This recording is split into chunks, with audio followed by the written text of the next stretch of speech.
নমস্কার বন্ধুরা, Mithu and Riya cooking আবারও আজ হাজির হয়েছে একটা নতুন রেসিপি নিয়ে।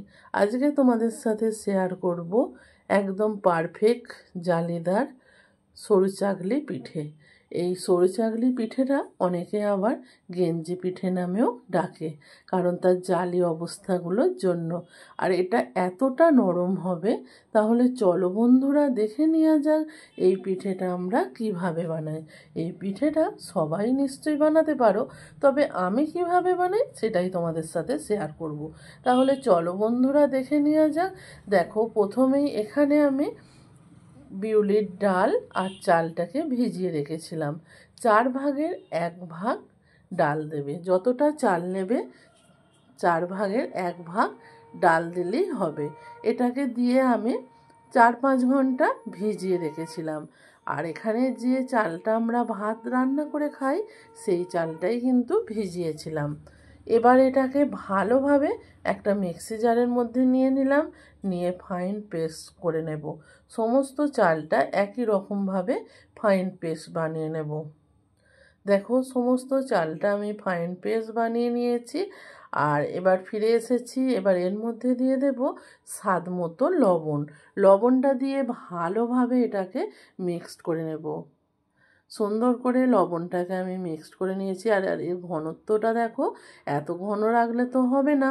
এখানে এবার দিয়ে দেব জল। এখানে কিন্তু কোনো মতেই গরম জল ব্যবহার করবে না, ঠান্ডা জলে কিন্তু এটা গুলতে হবে। এই ব্যাটারটা খুবই পাতলা করতে হবে, এই রকমভাবে হাত দিয়ে গুলে নিতে হবে। আর দেখো, ব্যাটারের ঘনত্বটা এই রকমই পাতলা করতে হবে। যত পাতলা করবে ততই কিন্তু এই পিঠেটা ভালো হবে। আর দেখো, হাতাটা ডোবাচ্ছি যে হাতার গায়ে কিন্তু লাগছে না। এই রকমভাবেই ব্যাটারটাকে তোমাদেরকেও গুলে নিতে হবে। এবার একটা ফ্রাই প্যান বসিয়ে দিয়েছি। ফ্রাই প্যানের মধ্যে বেগুনের যে মুখের দিকের অংশটা, সেটা কেটে একটু তেল বুলিয়ে দিলাম, দিয়ে ফ্রাই প্যানটাকে একটু ঘুরিয়ে নেব। আর যেগুলো দেখবে একটু আধটু ফাঁকা আছে, সেগুলোর মধ্যে একটু করে দিয়ে দেবে, দিয়ে একটু ঢাকা দিয়ে দেব। ঢাকা দিলে সুন্দরভাবে দেখবে পিঠেটা উঠে আসবে। ঢাকা খুলে দেখাচ্ছি, দেখো বন্ধুরা এই পিঠেটা কতটা সুন্দরভাবে উঠে আসছে।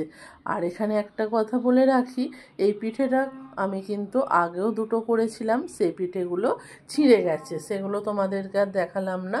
কারণ এই সরু চাকলি পিঠে করতে গেলে প্রথমে দু চারটে পিঠে ছিঁড়ে যায়। এটা কোনো ভয় পাওয়ার কিছু নেই, আমারও তাই হয়েছিল।